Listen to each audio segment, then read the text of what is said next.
بسم الله الرحمن الرحيم. الحمد لله الذي جعل الدعوة إليه أشرف المقامات وأكرم الأعمال وأعلى المراتب، وجعل أجر الدعاة عظيما لا ينقطع، فهم ورثة الأنبياء وحملة مشاعر الهداية وصفراء الرحمة إلى الخلق. نحمده ونستعينه ونسأله أن يجعلنا ممن قال فيهم: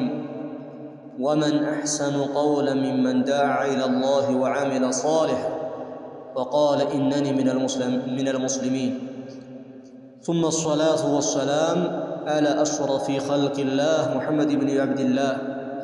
الذي بلغ الرسالة وأدى الأمانة ونصح الأمة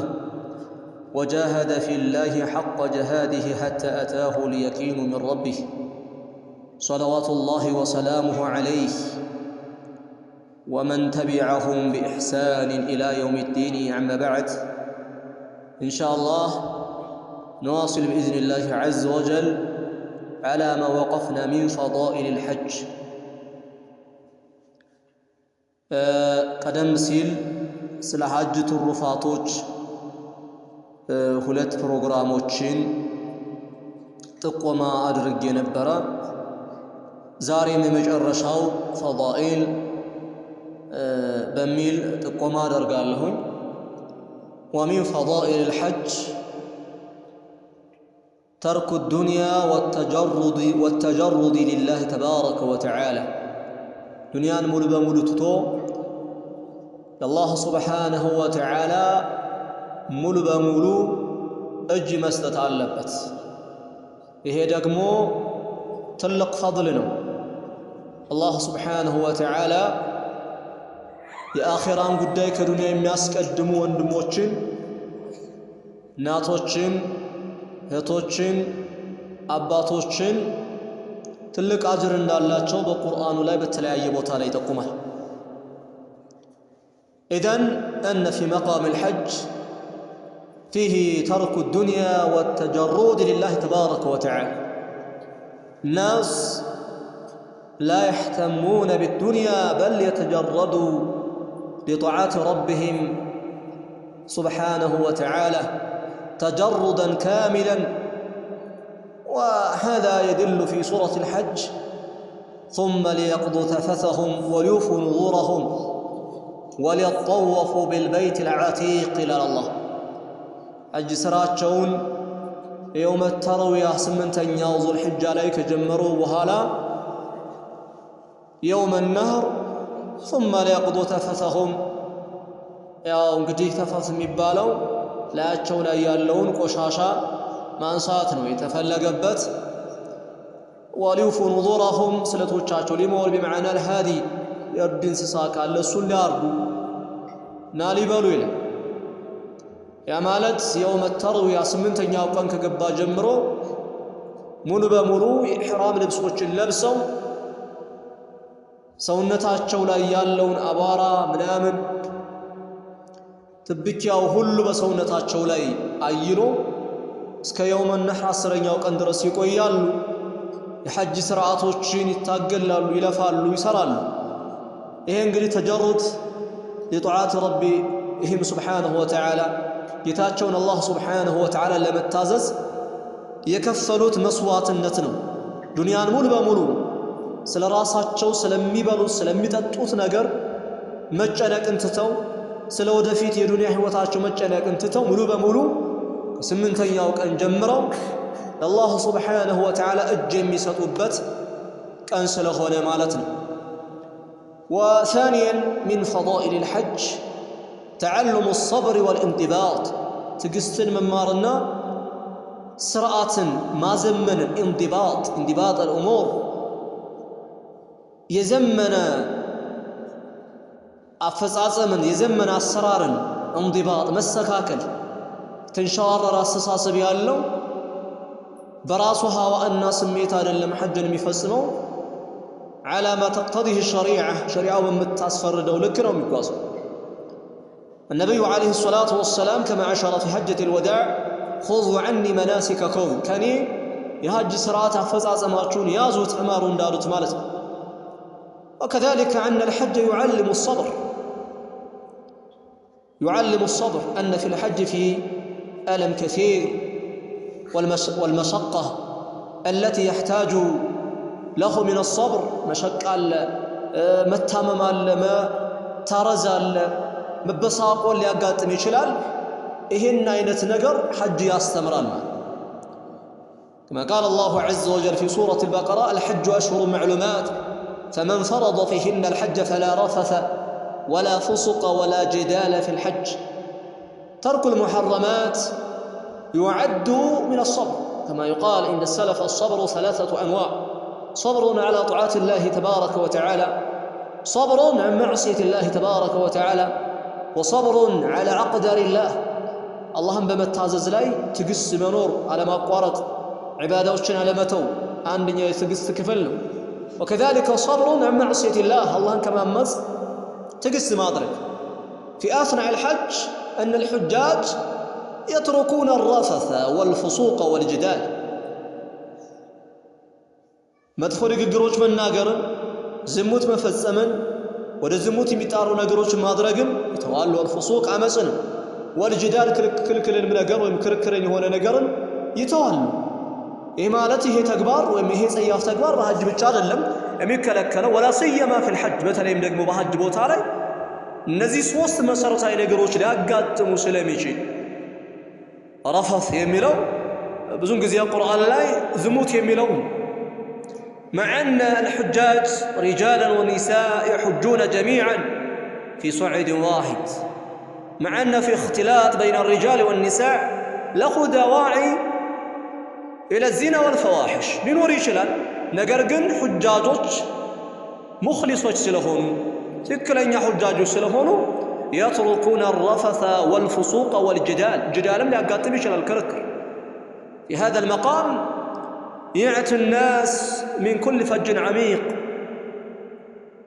سواء كان الأبيض والأحمر والأسود من الإفريقيا ومن الأوروبيا ومن الأمريكيا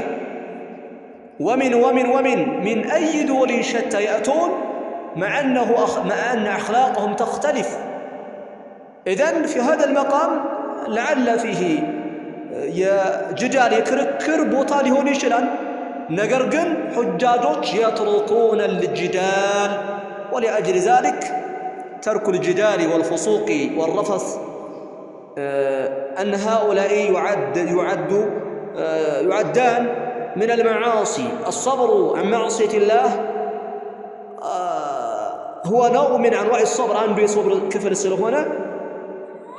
أن الحج يعلم الصبر والانضباط وثالثا من فضائل الحج يعين على التقوى حج الله نندنفرا ياجزنا المكنيات هنا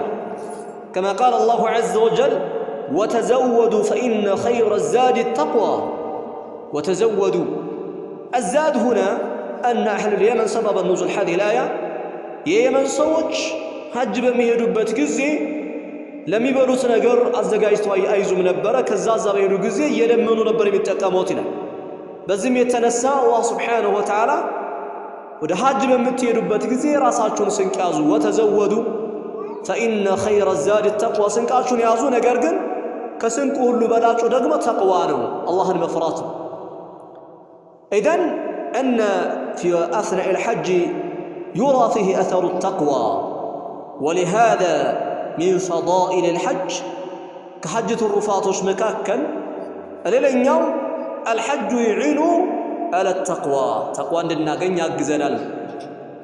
ورابعا الحج من فضائل الحج التوبة والإنابة إلى الله تبارك وتعالى ومن فضائل الحج توبة ما أدرك والإنابة إلى الله سبحانه وتعالى من سلم كما قال الله عز وجل في سورة بقرة إن الذين آمنوا والذين هاجروا وجاهدوا في سبيل الله إن الذين آمنوا والذين هاجروا وجاهدوا زلاي هاجروا يملوا يشمل الحج والجهاد في سبيل الله وطلبة العلم وكذلك الانتقال من بلد الكفر إلى بلد الإسلام لها فيه معاني كثيرة الحج والحج من أعظم الهجرة هنا من أعظم الحجرة والجهاد حج ميبالو نجر كسدته كله تلقوا سدسنا تلقوا جهاد نيلان إذن أن من فضائل الحج كحجة الرفاطوش مكاكل ليلن يوم يعلم التوبة والإنابة إلى الله ولا الله من ملسني السمرال وكذلك خامسا من فضائل الحج فرصة للإخلاص لله تبارك وتعالى سران لله عطرت ولا مسرات فرص ستان بتكبارم بكالم من قلصوا مالته كما قال الله عز وجل وآتموا الحج والعمرة لله حجنا عمرة لا الله ستلو فالسموتين من الله وآتموا الحج وصلوا الصلاة لله لا وصوموا الصيام لله لا بل وآتموا الحج والعمرة لله حجنا عمرة لا الله ستلو سرو أن من فضائل الحج فرصة للإخلاص إخلاص العمل لله تبارك وتعالى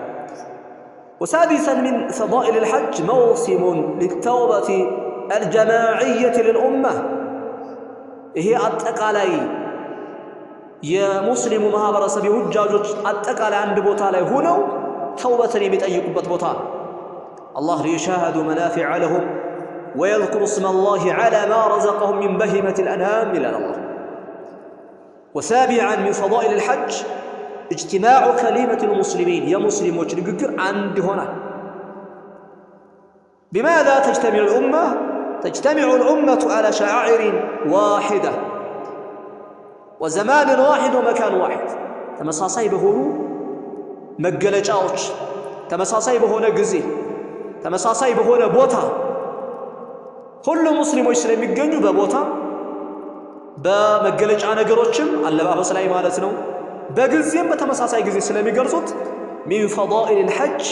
أنه يدل على اجتماع الكلمة المسلمين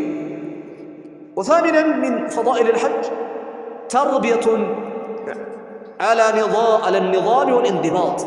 سرعات لما يازلنا انضباط لما أدرك كما أسلفت قديما الله سبحانه وتعالى ذلك ومن يعظم حرمات الله فهو خير له عند ربه يا للنقر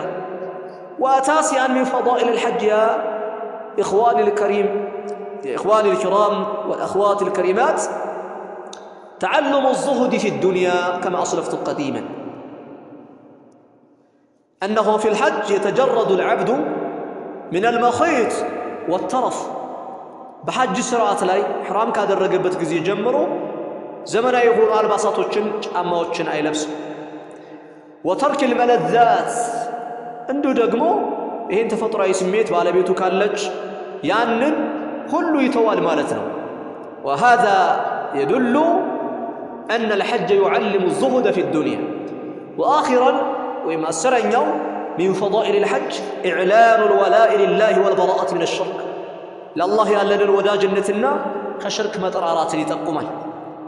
كما قال الله عز وجل وأذن في الناس بالحج يأتوك رجالا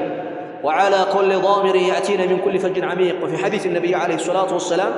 الحجاج بعد الإحرام يقولون لبيك اللهم لبيك لبيك لا شريك لك لبيك إن الحمد والنعمة لك والملك لا شريك لك لا شريك لك إذن إعلان الولاء لله والبراءة من الشرك اللبتما الله يعلن الولاء جنة بعد بابا منا وجبت وكذلك كشرك مطراراتني منا وجبت نقام حجنا هذه كثيرة من فضائل الحج وتأنبزنا أنا يقول عند سلاسة يقولون نتوجهنا إلى السسكوت إن شاء الله بليلوش بروغراموش لاي دمو دقامي نقلانيالا فضائل الحج كل سلب هنا ملكو يحجة الرفاتوش هنا مسل قروش على اللبت الله كم يتكامت هذا هذا وصلى الله وسلم على نبينا محمد وعلى آله وصحبه وسلم أجمعين